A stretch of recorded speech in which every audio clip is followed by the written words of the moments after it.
What's up, everyone? Welcome to Among the Fence. My name is Aaron. Today we're checking out the new album, Where Do We Go From Here by the band Alexandria.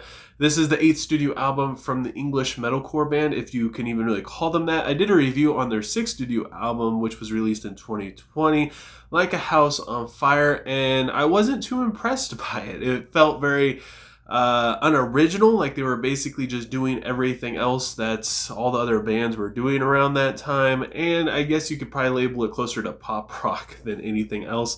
I didn't bother to review their last album, See What's on the Inside, that they released in 2022, just because I kind of gave up hope on the band. But I gotta admit that the singles for this new album definitely piqued my interest, and I don't know. Maybe I'm a glutton for punishment, but I was interested in this album, so here we are. The album opens up with the song "Bad Blood," which the band described this one as being heavy, which it's not. It's not really heavy at all. The chorus is pretty sick though, thanks to the blast beats from the drums. The verses give me Maroon 5 cover band vibes, which is the issue I've kind of had with this band in the past when doing the review on the last album I did. Focusing on just the vocals and the chorus, it definitely brings this Maroon 5 kind of, I don't know, influence out a lot more. I would say the vocals are probably my least favorite part. I've never been a huge fan of them from Asking Alexandria, but they just seem so much less original, like he's kind of embraced this sound.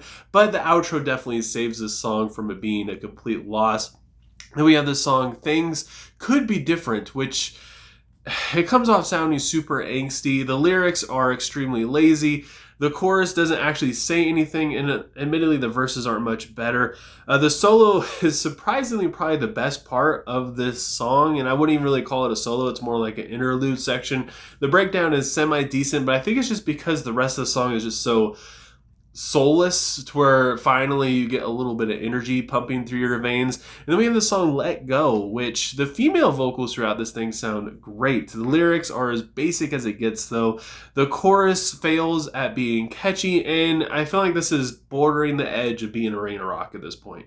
My favorite song on this album is probably Dark Void, where it's the first time you hear a riff that's not overly produced, you can actually understand what's going on, and it actually sounds good. The chorus is catchy without it just being a bunch of cliche phrases all strung together. The drums carry this song though, and the breakdown is probably one of the most exciting moments on this album. I still wouldn't really consider it to be a good song, I guess. It's just the one that stood out to me the most. It's the one that I felt like had the most potential to it. And I also sort of enjoyed the song Nothing Left. The chorus is good. And again, the riff, it sounds great. It stands out. It's not like, it doesn't make me want to pick up my guitar and try and learn it or anything, but it's something that you could hear, something you could kind of start bobbing your head to. However, the verses are super weak apart from the drums.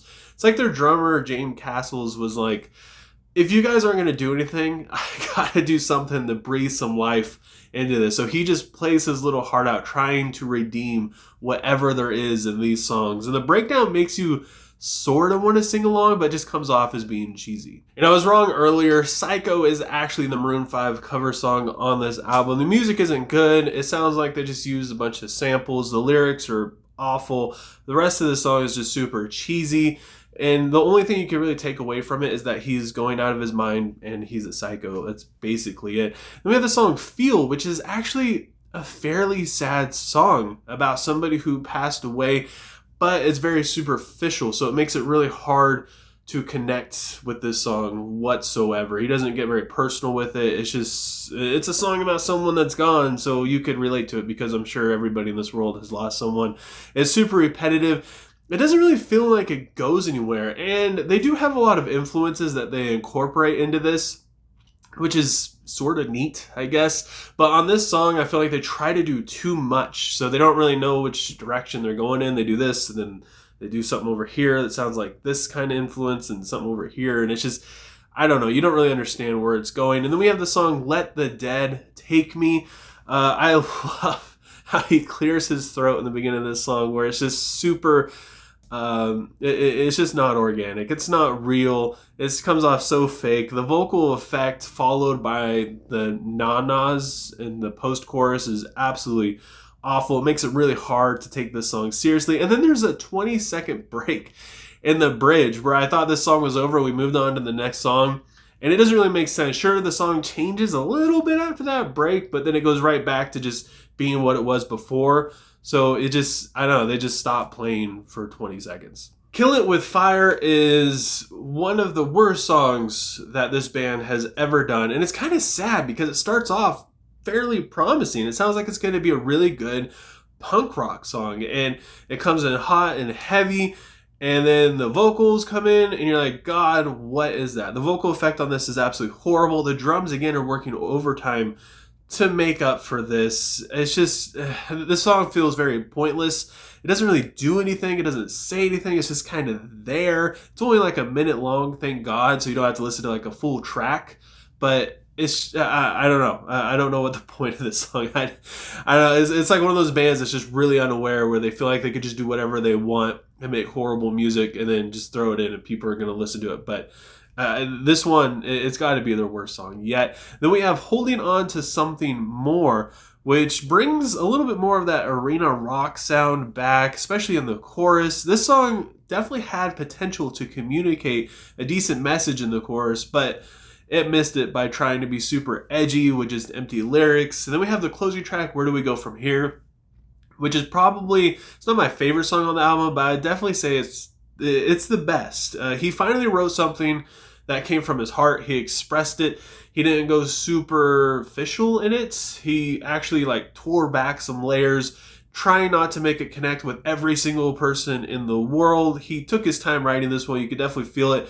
It feels like a good closer because this feels like we've taken the whole album for him to finally say something. I definitely enjoyed this album more than their past two albums, but just barely. It lacks creativity in terms of musicianship, songwriting, lyrical writing, the vocals, which again, I've never been a huge fan of their vocals, but they just seem like they've gotten a lot worse. There's nothing really memorable unless if you count the moments that make you laugh or cringe. The drum work is definitely the best thing. Like I said, James is working overtime trying to make this album something that's listenable, and it's all thanks to the drums. The guitars are super overproduced.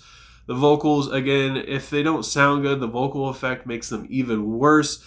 It just, it almost feels like nobody really cared about this album other than the drummer. Everybody else just kind of wrote a song within like 4 minutes and then they called it a day, and they did that 11 times with the exception of Kill It With Fire. They actually probably took maybe 20 seconds to write that song. So with all that said, I gotta give Where Do We Go From Here by Asking Alexandria a 3.4 out of 10.